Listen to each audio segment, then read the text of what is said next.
আসসালামু আলাইকুম madam sir.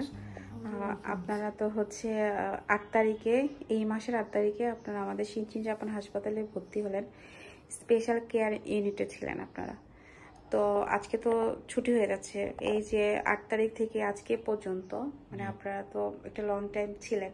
তো কেমন লাগলো আমাদের টোটাল হসপিটাল যদি একটু বলেন? সার্ভিসের গুণগত মান এবং সব দিক দিয়ে ভালো, এবং আমাদের কাছে খুবই ভালো লাগছে।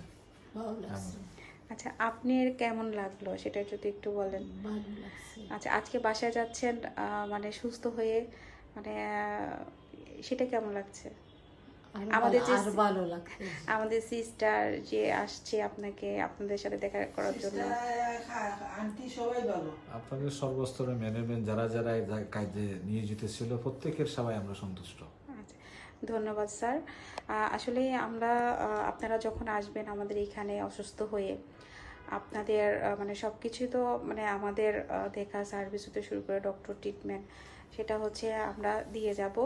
যখন যাচ্ছেন বাসায় অবশ্যই হচ্ছে আমাদের এখানে কোনো সমস্যা হলে যোগাযোগ করবেন। আমাদের এখানে অ্যাম্বুলেন্সের সার্ভিস হতে শুরু করে এবং সব কিছুই আমাদের এখানে আছে। না, আমরা বলবো আমরা যে সেবা পাইছি না, আমাদের যাদের দুই একজন আছে, যেমন আমি একজনকে বলছি, ধানমন্ডিতে গেছিলাম কালকে, যে থেরাপিটা নিলে হয়তো বা আপনি সুস্থ হয়ে যাবেন, কারণ আমাদের থেরাপিটা খুবই সুন্দর, ভালো। জি জি, এটা আমি বলছি। ধন্যবাদ স্যার। আসসালামু আলাইকুম। ধন্যবাদ। জি।